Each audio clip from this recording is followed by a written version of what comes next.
9-year-old elementary school girl disappeared in her hometown of Sano in Niigata Prefecture, Japan. Despite an intensive search, police found neither the girl nor any clues. In truth, the girl was attacked by a strange man on the day she returned from school. He grabbed her and threw her into the trunk of his car. She was then held captive for years in the house of the man's mother without ever being let out. The girl could not be found, even though the house was just a short walk from the police station. Let's familiarize ourselves with this dark case. Fusako Sano was abducted by a mentally ill man who threatened her with a knife. His name was Nobuyuki Sato, and he was 28 years old at the time. He didn't work and was born into a wealthy Japanese family in 1962. His father worked as a driver for a wealthy man who owned large businesses in Tokyo. He had previously lived with a woman and had 5 children with her before separating and marrying Sato's mother when he was 62 years old. At that time, Sato's mother was 36 years old. Nobuyuki Sato was a late child and perhaps spoiled, never being denied anything by his parent. Once he even pushed his older mother out of the house because she refused to buy him an expensive record.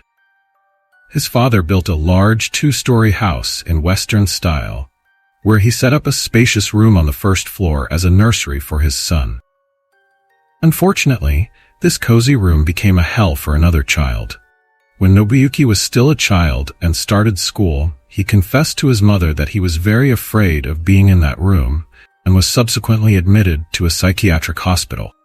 In addition to other issues, he was diagnosed with mysophobia, fear of germs. This condition made him afraid of touching things or people, constantly worrying about hand cleanliness. Fear of germs led to reduced communication, tension, anxiety, and possible aggression. Nobuyuki's phobia became so intense that he often argued with his father and threatened to reject him if he came home with even a small amount of dirt.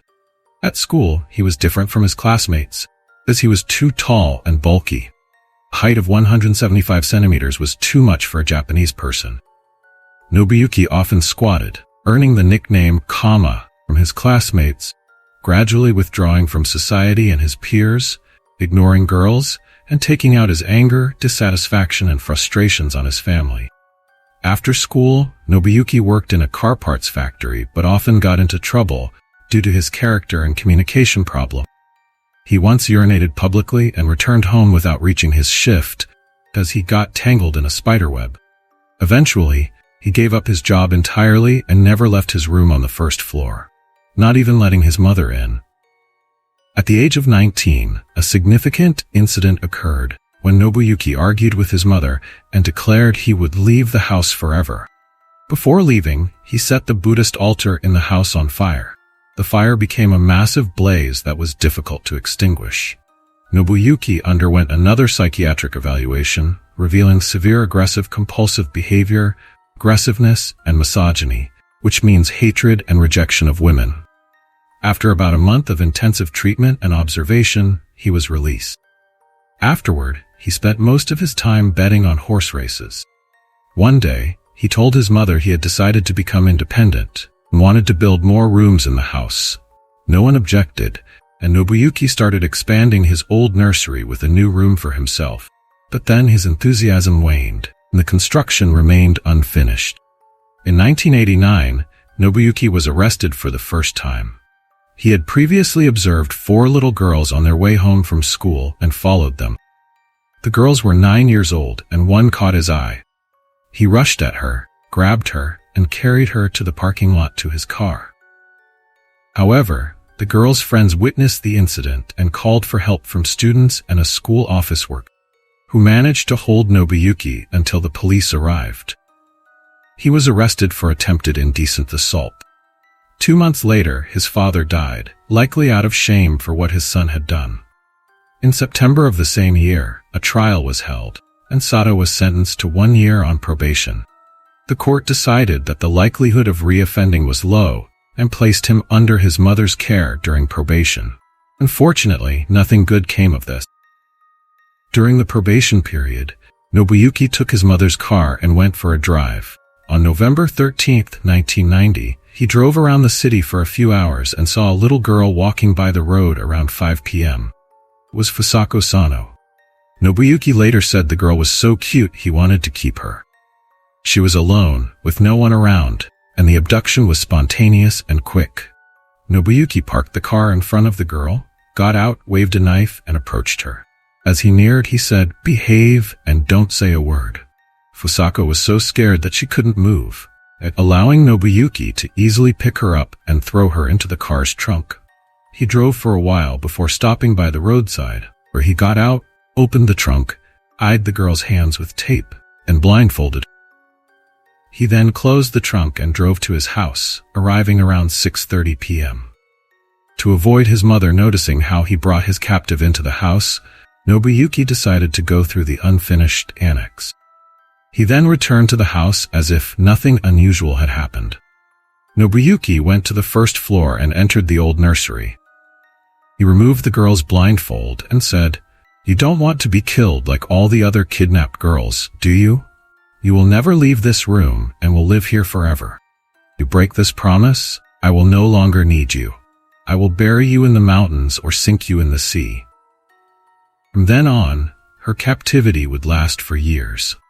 When Fusako didn't return home that evening and night, her mother went to the police, pleading for her daughter's return. A search group of police officers and 200 volunteer school children searched for her and questioned the population about the girl's whereabouts. They searched everywhere, from empty houses to ship containers, and even used helicopters. Volunteers hung 20,000 missing posters, but no clues were ever found. Nobuyuki, who had housed his captive in his mother's home, constantly threatened her, often brandished a knife around her, and stabbed her dozens of times. Initially, Nobuyuki tied the girl so tightly she couldn't move and kept her on the bed. He then knocked her out when she screamed and cried, threatening to kill her if she tried to escape. Later, he began using a taser for discipline. For a year, the girl's limbs were so tightly bound that they lost sensitivity over time, making her unable to move them. When leaving the room, Nobuyuki blindfolded his captive so she couldn't orient herself, or tied her up completely, throwing her on the bed and covering her with a blanket. After about a year or two, he became even more brutal. Fusako often had to bite on the blanket to avoid screaming in pain. Nobuyuki not only beat and tasered her, but also practiced professional wrestling technique. It is reported that during her entire captivity, Nobuyuki hit his captive around 700 times with moderate force and over 300 times with significant force. Fusako was often unable to get up again, and some blows struck her eyes, causing temporary vision loss. Constant pain led her to develop a habit of self-tasering as a coping mechanism, resulting in a dissociative disorder where she detached from her pain sensation. At the beginning of her captivity, she was very scared, but over time, she gave up and accepted her fate. It should be noted that she was an ordinary 9-year-old girl when Nobuyuki abducted her. Another important detail is that the media never mentioned any sexual abuse. Nobuyuki used her as an object for fulfilling refined fantasies, treating her like a talking doll or pet, fed her, washed her, talked about comics or horse races, and forgot about her for a while.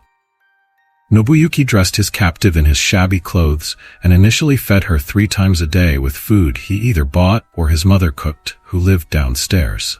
Later, Nobuyuki became suspicious, fearing Fusako might have diabetes due to a large, long-lasting bruise on her leg, likely caused by him.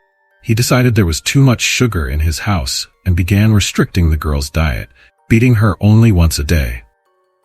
As a result, the girl lost weight from 46 kilograms to 38 kilograms, feeling very weak and spending most of her time lying down. On the first floor of the house, there was no toilet, and Nobuyuki, who was obsessed with cleanliness, gave her a towel and plastic bags, which he then sealed and threw into the hallway. He was ashamed of the hallway and forbade Fusako from going out there if she wanted to. He rarely washed the girl in a bowl. Her nails and hair were unevenly cut by him. Nobuyuki sometimes allowed her to watch TV, listen to the radio, or read. Talked to her, considered her his friend, and even loved her in his own way, as he later said in court. He also gave her everything she needed to develop normally. Soon, she began to follow his orders very well, and he thought he would like to live with her forever. They could talk about horse racing and cars on an equal footing. Nobuyuki genuinely liked her and thought she was a girl his age and could never let her go. The door to the room where the captive lived was never locked, but the girl did not dare to take a single step outside, first because she was too afraid, and then because she lost all willpower and energy to even try. During her entire captivity, she did not communicate with the outside world except through television and radio. She did not develop mentally beyond her 9-year-old self. Later, it was found that her intelligence was very low compared to her peers. Nobuyuki's mother never went to the first floor, but she did not know that someone was living in her son's room. The absence of the mother's fingerprints in Nobuyuki's room confirmed this later. She was very afraid of her son, meaning the elderly woman feared Nobuyuki's outbursts of aggression and tried to work more and spend more time outside the house. When the 65-year-old woman retired, she did not change her habits, wanting to be in the house as little as possible. In 1999, Nobuyuki also began using a taser against his mother. He not only beat her with his fists and feet, but also tied her up, only released her to go to the toilet. On January 12, 2000, the woman decided to call the medical center to report her son's madness and get psychological help, but she was only advised to bring her son there. On January 19th, the mother called the center again and requested a visit to her home. Her pleas were heard, and several health workers went to the address. On January 28th, Nobuyuki was at home when he heard that the health workers wanted to take him to the center for a mental health examination, and he resisted. To calm him down, he had to be restrained and sedated. Police were called, and during the commotion, movement was detected under a pile of blankets on the bed. When the blankets were removed, the police and medical staff found a thin, sickly, pale, frightened girl with short, unevenly cut hair. When asked who the girl was, Nobuyuki's mother said, "I don't know," and added that she had never seen her before.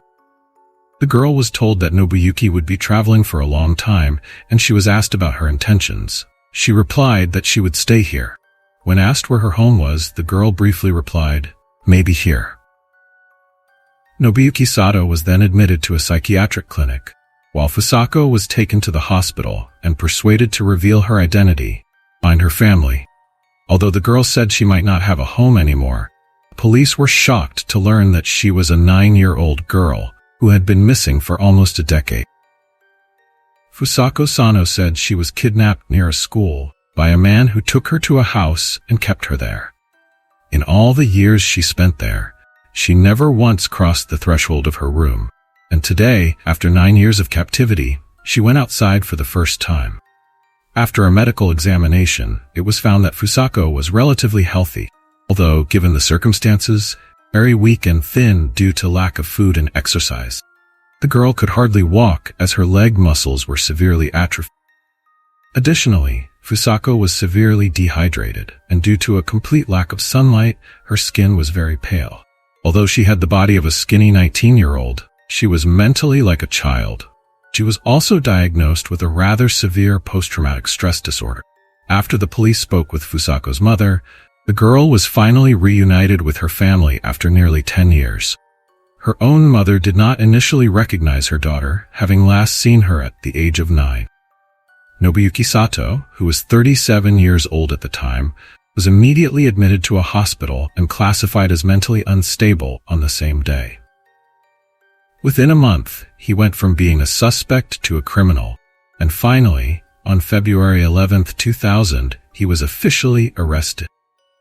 His mother was heavily criticized at the time of his arrest, but the elderly woman explained that she knew nothing about what was happening in her son's room.